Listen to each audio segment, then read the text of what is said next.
In a world where the pursuit of education, cultural enrichment, and social engagement should be an unrestricted freedom, there is unfortunately violence amongst the masses of human life.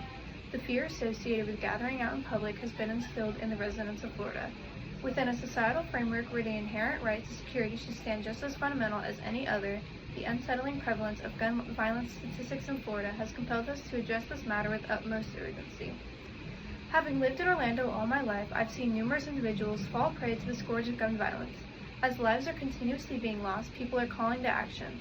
Stricter gun control regulations are essential to enhance public safety and reduce gun-related incidents, all while upholding our Second Amendment rights in Florida.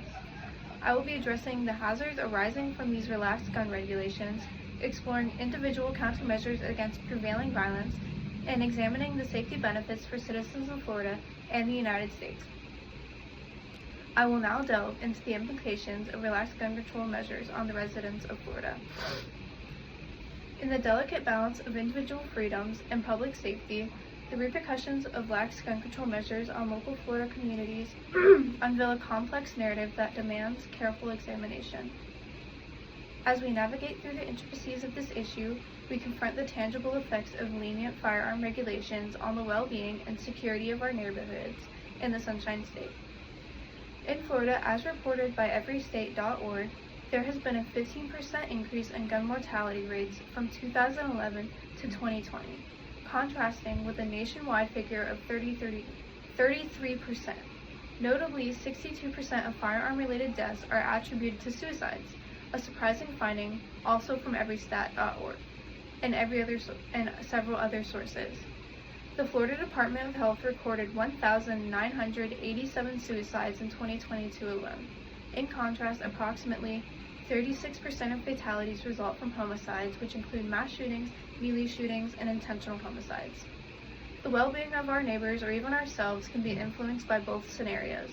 It's essential to understand how local authorities are addressing these matters and to explore ways in which you can actively contribute to help create a safer community. Now let's turn our attention to existing gun policies in Florida, shedding light on the regulatory framework that influences firearm usage and ownership in the state. According to the Florida Department of Agriculture and Consumer Services, there aren't many steps to obtain a concealed carry license. So of course you have to schedule an appointment with the DMV office of your choosing. Your ID and birth certificate must be present, and you need to have some sort of documentation proving that you have been trained in handling a firearm. When arriving at the DMV, you must complete an application and wait for it to be processed in Tallahassee. This information reveals a notable absence of background checks and mental health evaluations in the process. The current procedures lack sufficient precautions when granting individuals the freedom to own a firearm. As outlined in an article written by Talia Blake titled "No Permit, No Problem," starting July 1st, 2023, owning a gun in Florida without a permit is legally allowed. This change stems from Governor Ron DeSantis signing a bill abolishing prior mandates for training, licensing fees, and background checks typically associated with firearm ownership. This is very concerning for the safety of our communities.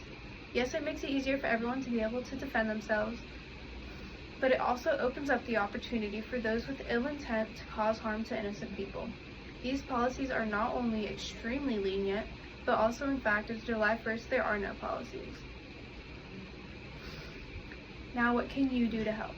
There are always petitions to sign and classes to take, but as a bystander, there aren't many ways to defend yourself from a spontaneous firearm attack.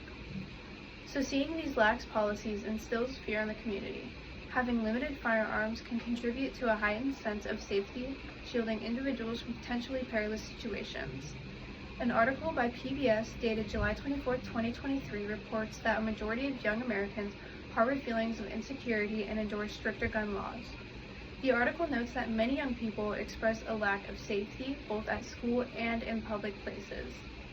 Supporting stricter gun control policies involves active engagement and advocacy.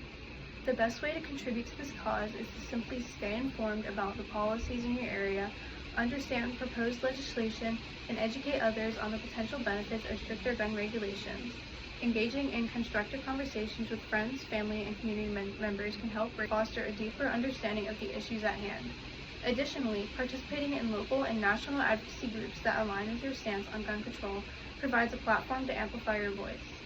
Writing letters or contacting elected representatives to express your support for stricter gun control measures can have a meaningful impact on the policy-making process. Finally, participating in community events, attending town hall meetings, and collaborating with like-minded individuals can contribute to a collective effort to promote policies that prioritize public safety while respecting individual rights. In conclusion, advocating for and supporting stricter gun control policies is a crucial step toward creating safer communities and mitigating the pervasive concerns associated with firearm-related incidents. By staying informed, engaging in open conversations, and actively participating in advocacy efforts, individuals can contribute to a broader movement aimed at addressing the complexities of gun control. The push for more stringent regulations is not about undermining individuals' rights, but rather about finding a balance that prioritizes public safety. As we navigate this discourse, it becomes apparent that collective action is essential to effect meaningful change. Supporting stricter gun control policies is not just a matter of policy preference, it's a commitment to fostering a society where the well-being of individuals and community takes precedence, striking a delicate balance between personal freedoms and the greater good.